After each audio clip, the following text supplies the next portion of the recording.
ଶୁଣ ଶୁଣ ଶୁଣ ଆସୁ ତ ଏପର୍ଯ୍ୟନ୍ତ ଶୁଣିକି ଯା। ଆମ ଦେଶରେ ଗୋଟେ ଜିନିଷ ଅଛି, ତାର ନାଁ ହେଉଛି ରିଜର୍ଭେସନ୍। ଜବ୍ର ଫର୍ମ ଭରୁଥିବା ବେଳେ ଜେନେରାଲ ଲୋକଙ୍କର ହାର୍ଟ ରେଟ୍ ମାନେ ଇସିଜି ମେସିନ୍ ବି ମାପିପାରେନି। ଏ କଟ୍ ଅଫ୍ ଦେଖିଲେ ଜେନେରାଲ କ୍ୟାଣ୍ଡିଡେଟ୍ ମାଆକୁ ଡାକେ, ଆଉ ରିଜର୍ଭ କ୍ୟାଣ୍ଡିଡେଟ୍ ଡାକେ ରେଜଲ୍ଟକୁ ରିଫ୍ରେଶ୍ କରେ। କିନ୍ତୁ ମଜା କଥା କ'ଣ ଜାଣିଛୁ, ଏକ୍ଜାମ୍ ଟାଇମ୍ରେ ସବୁବେଳେ ଇକ୍ୱାଲ୍ କୋଶ୍ଚିନ୍ ପେପର୍ କାହାକୁ ରିଜର୍ଭେସନ୍ ଦିଏନି। ଗୋଟେ କୋଶ୍ଚିନ୍ ଗୋଟେ mark, no caste no category. Brain ଥିଲେ ପାସ୍ ହେବ, ବ୍ରେନ୍ ନଥିଲେ ନେକ୍ସଟ ଇୟର୍ ପୁଣି ସିଲାବସ୍ ଦେଖିବ।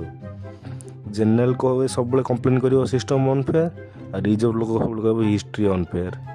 ମଝିରେ ଗଭର୍ଣ୍ଣମେଣ୍ଟ କହେ ନେକ୍ସଟ ନୋଟିଫିକେସନ୍ ଦେଖାଯିବ ଆଉ। ଫାଇନାଲି ଜିତନ୍ତି କିଏ? Coaching centre, form fees, photocopy ଦୋକାନ, ଏଇମାନେ ସବୁ ଜିତନ୍ତି।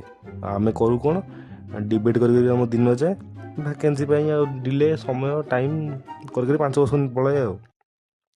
ପ୍ରୋବ୍ଲେମ୍ ହେଉଛି କ'ଣ କହିଲୁ, ରିଜର୍ଭେସନ୍ ନୁହେଁ, ପ୍ରୋବ୍ଲେମ୍ ହେଉଛି ଇମ୍ପ୍ଲିମେଣ୍ଟେସନ୍ ଅଫ୍ ପପୁଲେସନ୍। ଟ୍ୟାଲେଣ୍ଟର କାଷ୍ଟ ନାହିଁ, କିନ୍ତୁ କମ୍ପିଟିସନ୍ର crowd unlimited. Thank you. Video କେମିତି ଲାଗିଲା ଜଣେଇବ। ଆଉ ଫର୍ମ ଫିଲ୍ଅପ୍ କରୁଛ ତ? ଲାଷ୍ଟ ଡେଟ୍ ଆଜି ରାତି 12ଟା, ଜଲ୍ଦି ଜଲ୍ଦି କରିଦିଅ ସମସ୍ତେ।